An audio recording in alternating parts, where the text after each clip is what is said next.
नमस्ते दोस्तों, मैं ईश्वर ज्योति आज की बात में आप सबका स्वागत करती हूँ। आइए आज की बात कर लेते हैं। आज बड़ा ही अच्छा दिन है, शुक्रवार का दिन है। शुक्रवार के दिन महालक्ष्मी को ध्याते हैं, क्योंकि लक्ष्मी धन की सबको जरूरत होती है। तो इसके लिए महालक्ष्मी का मंत्र जाप कीजिए, श्रीम ऐसा करके आप पूरा दिन व्यतीत कीजिए, तो आपका दिन सफल होगा।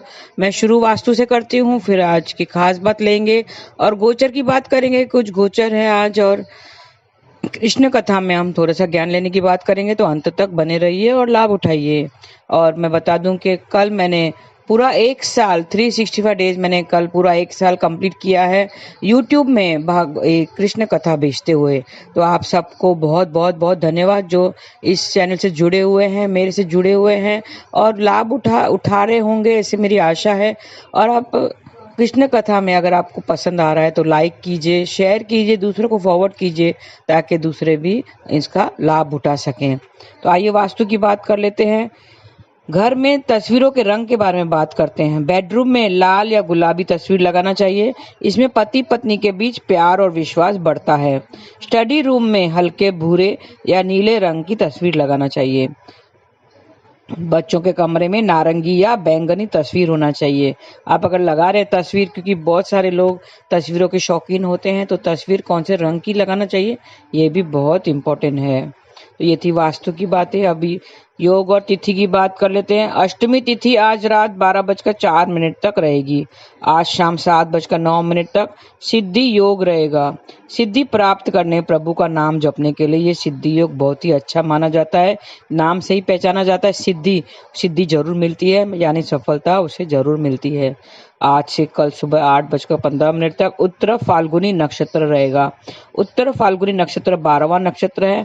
इसका प्रतीक चिन्ह बेड के पिछले पायों को माना जाता है और इसका स्वामी सूर्य देव है।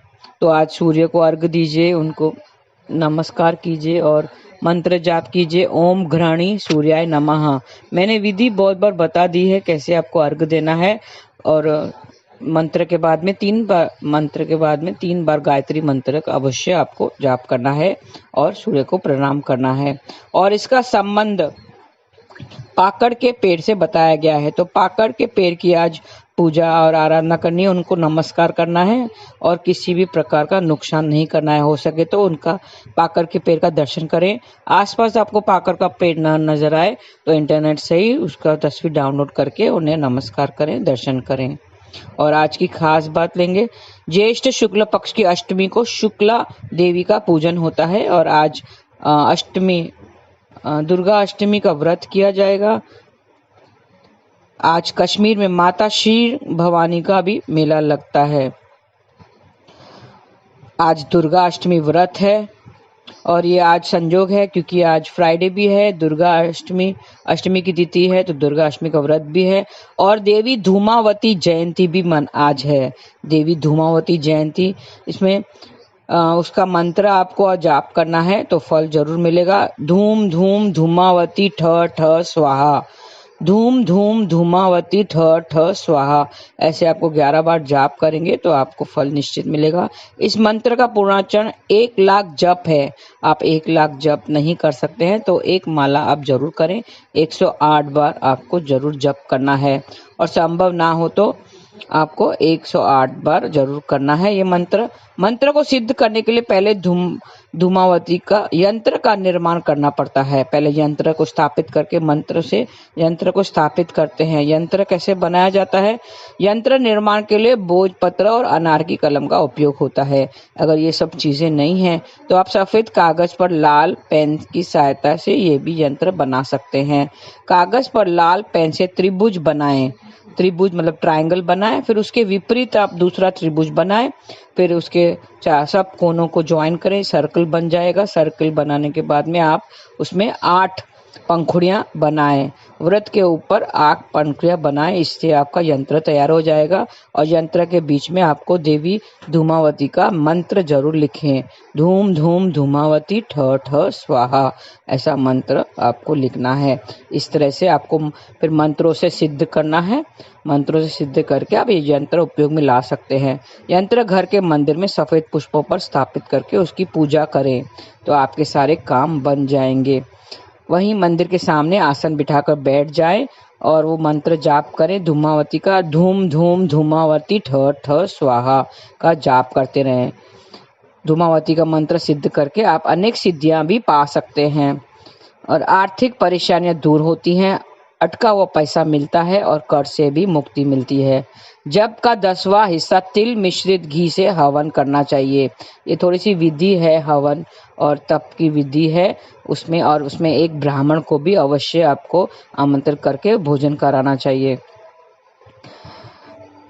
सूर्यदेव जब राशि बदलते हैं तो उससे संक्रांति कहते हैं। अभी आज सूर्य की संक्रांति है, मतलब सूर्यदेव राशि बदलेंगे, सूर्यदेव मिथुन राशि में आएंगे और राशि बदलेंगे तो उससे थोड़ा सा इफेक्ट, एनर्जी चेंजेस होती हैं। जैसे ही वो संक्रांति होती है तो एनर्जी चेंजेस होती हैं, तो सब राशियों पे आप इफेक्ट होगा।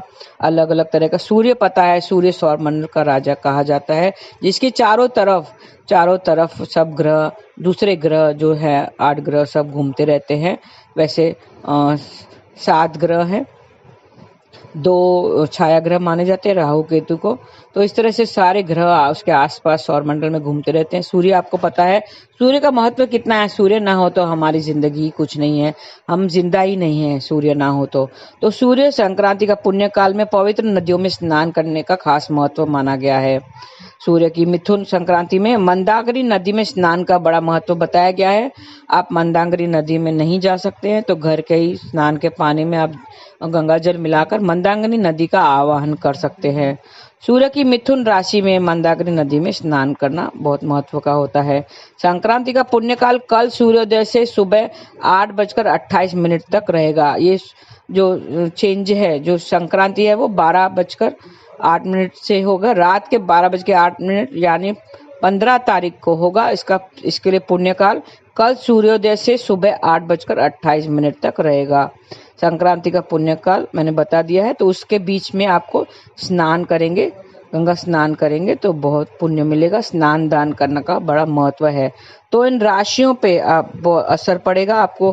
पहले तो सूर्य देव को अर्घ देना है। दोनों हाथ ऊपर करके तांबे के लोटे जल भरकर उसमें लौली वगैरह डाल सकते हैं, लाल फूल डालें, अक्षत डालें और गंगा जल भी डाल सकते हैं और ओम घृणी सूर्याय नमः का मंत्र जाप कर सकते हैं। फिर नारियल का ये जो 1 महीना है, ये 16 जुलाई तक ये इसी में ही गोचर करते रहेंगे। तो 16 जुलाई तक आपको थोड़ा ध्यान रखना है। आपको अगर सूर्य जन्म कुंडली में अच्छी स्थान पर नहीं है, आपको पीड़ित है, वो राहु केतु से पीड़ित होता है सूर्य, और किसी से पीड़ित नहीं होता, सिर्फ राहु या केतु से अगर वो संपर्क बना रहा है, युति या दृष्टि है उस राहु केतु की, तो मतलब थोड़ा सा आपको उपाय करने पड़ेंगे। आपको संडे के दिन आपको दान करना है, गुड़ का दान, गेहूं का दान करते हैं और मंत्र जाप करना है। ओम ह्राम ह्रीम ह्रौम स सूर्याय नमः, ऐसा जाप करते रहना है तो आपको प्रबल होगा। आप सूर्य को अर्घ देंगे तो भी आपका सूर्य प्रबल होगा और संडे के दिन खास गतिविधियां करने से आपका सूर्य प्रबल होता है। और 5 मूली 5 बादाम रखकर आप सोएं, फिर सुबह उठकर उसे धर्मस्थल पर दान कर दें, इससे भी आपको फल जरूर मिलेगा। और तांबे की चीजें उपयोग में लाएं, रसोई में तांबे की चीजें उपयोग में लाएं। पीतल की चीजें लाना है। पीतल सन का कारक है, पीतल का कारक सन है, तो आपको पीतल की चीजें का उपयोग करना है और उसे दान में नहीं देना है किसी को। और हो सके तो काली गाय की सेवा करें, उन्हें 1 रोटी रोज दें। मैंने बताया था कि सुबह की 1 रोटी आपकी गाय के लिए निकलनी चाहिए, तो आपको पूरा दिन शुभ फल जरूर मिलेंगे। गाय को खिलाना चाहिए। उसके 3 हिस्से करते हैं, पहला हिस्सा गाय को, दूसरा कौवे को और तीसरा कुत्ते को देना चाहिए। बाजरे का दान करना चाहिए। किसी को आप छोटी कन्याओं को गिफ्ट आप देकर भी अपना सूर्य को मजबूत कर सकते हैं, क्योंकि सूर्य पिता का कारक है, तो पिता का सम्मान करना है, उसे पैर छूकर आशीर्वाद लेना है। ये मैंने उनको नाराज नहीं करना है, वो जो कहें उनकी बात माननी चाहिए। हर बच्चों को अपने माता पिता की आज्ञा माननी चाहिए, जो वो कहे, और उसे खुश रखने की कोशिश करें, क्योंकि सूर्य पिता का कारक है और सूर्य का गोचर हो रहा है मिथुन राशि में। तो आप पिता का आदर करें, सम्मान करें और पीली चीज और गेहूं और आप गुड़ का दान कर सकते हैं। संडे को मंत्र जाप करना है आपको। सूर्य का मंत्र मैंने बता दिया है, ओम ह्राम ह्रीम ह्रौम सह सूर्याय नमः।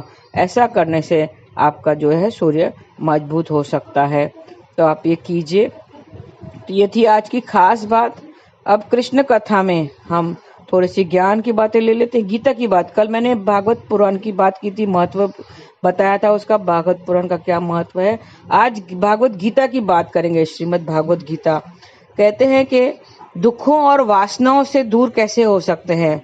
जैसे मैं बताऊं, जुआ, मदिरा पान, पर स्त्री गमन मतलब पर स्त्री से संबंध रखना, हिंसा, असत्य, मद, आसक्ति और निर्दयता, ये सब कलयुग में का वास है। इन सब में कलयुग का वास है। कलयुग कहाँ वास करता है? अभी कलयुग चल रहा है, कली का युग चल रहा है, तो इन सब में कलयुग का वास है, तो हमें इन सब से दूर रहना है। भागवत गीता में भगवान श्री कृष्ण ने न केवल ज्ञान की बातें बताई है, बल्कि जीवन जीने की कलाओं के बारे में भी बताया है। भगवान श्री कृष्ण ने अर्जुन को जो गीता का उपदेश दिया है, वह हर मनुष्य के लिए प्रेरणा स्रोत साबित हो सकता है।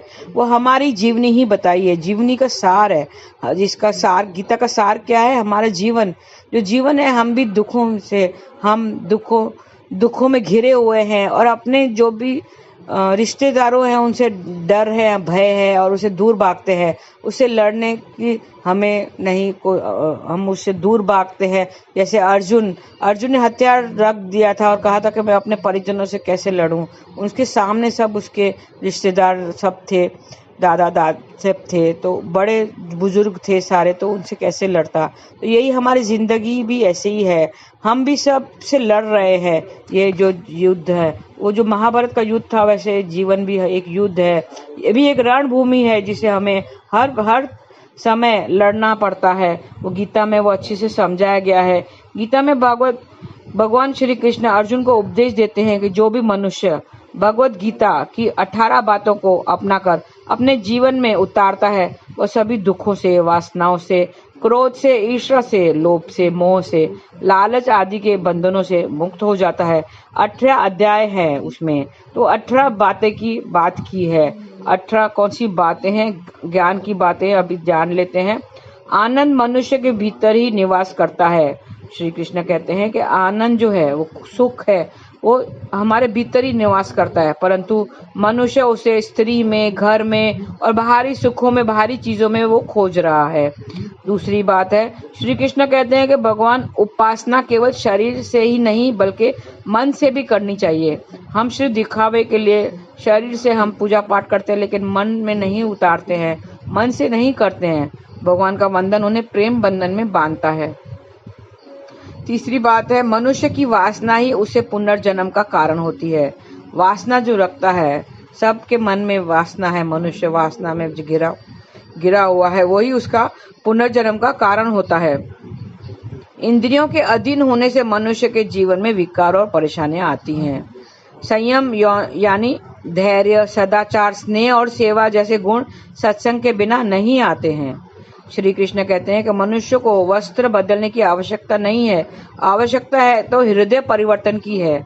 हम सिर्फ बाहरी दिखावा के लिए हम वस्त्र बदलते हैं और शरीर की मैल को धोते हैं, बार बार रगड़ते हैं, शरीर को रगड़ते हैं, उसे सुंदर बनाते हैं, सजते हैं, संवरते हैं ताकि हमारा शरीर सुंदर हो, लेकिन मन की मैल नहीं मिटा पाते हैं। मन के अंदर जो मैल है, मन को साफ करो। मन कैसे साफ होगा? नाम जाप के साबुन से साफ होता है। मन की मैल को निकालो, मन को सुंदर करो, पवित्र करो। जवानी में जितने ज्यादा पाप किए हैं उतने बुढ़ापे में नींद नहीं आती है। जवानी में जिसने ज्यादा पाप किए हैं उसे बुढ़ापे में नींद नहीं आती, उसे सताती है। भगवान ने जिससे संपत्ति दी है उसे गाय अवश्य रखनी चाहिए, उसे गाय अवश्य रखनी चाहिए।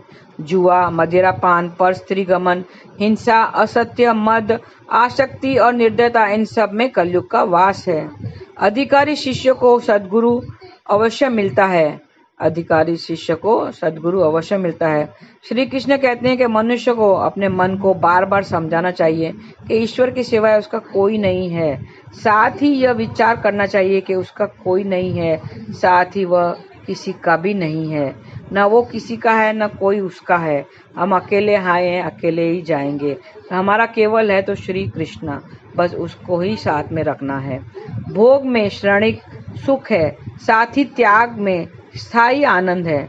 भोग विलास वासना में जो वो क्षणिक सुख देता है, हमें ज़्यादा समय तक सुख नहीं देता है। इसके लिए कोई आज सुखी नहीं है, इंसान कोई सुखी नहीं है, सब दुखी हैं। और त्याग में स्थायी आनंद है। श्री कृष्ण कहते हैं कि सत्संग ईश्वर की कृपा से मिलता है, परंतु कुसंगति में पड़ना मनुष्य के अपने हाथों में है। संगति, अच्छी संगति, ईश्वर का सत्संग जो प्राप्त होता है वो ईश्वर की कृपा से ही होता है। बगैर ईश्वर की कृपा से हमें सत्संग नहीं मिलता है। इतना तक कि गुरु भी हमें ईश्वर की कृपा से ही मिलता है। और अगर कुसंगति होती है, किसी कुसंगति में पड़ गए, तो वो ईश्वर के मनुष्य के अपने हाथ में होता है। लोभ और ममता पाप के माता पिता हैं। क्या कहते हैं? लोभ और ममता पाप के माता पिता हैं, साथ ही लोभ पाप का बाप है। श्री कृष्ण कहते हैं कि स्त्री का धर्म है कि रोज तुलसी और पार्वती की पूजा करे।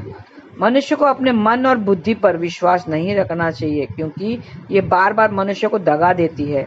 खुद को निर्दोष मानना बहुत बड़ा दोष है। श्री कृष्ण कहते हैं कि खुद को निर्दोष मानना ये बहुत बड़ा दोष है, क्योंकि कोई निर्दोष नहीं है आजकल की दुनिया में, सब दोषी हैं। किसी न किसी तरह से पाप किए ही हुए हैं। तो पाप से छुटकारा पाने के लिए क्या करना है? नाम जाप करना है। यदि पति पत्नी का पवित्र जीवन बिताएं तो भगवान पुत्र के रूप में उनके घर आने की इच्छा रखते हैं। अगर पति और पत्नी अपना जो रिश्ता है वो पवित्र बंधन में बांधते हैं, तो उनके घर भगवान भी आने को इच्छुक होते हैं। भगवान इन सभी कसौटियों पर कसकर जांच परख कर ही मनुष्य को अपनाते हैं। वो भी जब ईश्वर कब अपनाता है? जब हमारा जांच परख करके ही ईश्वर हमें अपनाते हैं। और नाम जाप जो ये देते हैं वो ईश्वर की कृपा ही है। तो हमें सदा ईश्वर के थैंक यू करना चाहिए, धन्यवाद करना चाहिए। Thank you Krishna, thank you Krishna, thank you Krishna. जो मिला है उसके लिए भी थैंक यू, जो नहीं मिला है उसके लिए भी थैंक यू। क्योंकि जो मिला है वो तो हमें हमारा ही था, हमें मिलना था। और जो नहीं मिला है वो हमें नहीं मिलना था, वो हमारे हित में नहीं है, इसके लिए नहीं मिला है। तो ये सोचकर नाम जाप करते रहिए। हरे कृष्ण कृष्ण कृष्ण हरे हरे, हरे राम राम राम हरे हरे। बस आज के लिए इतना ही। धन्यवाद। आपका दिन शुभ रहे।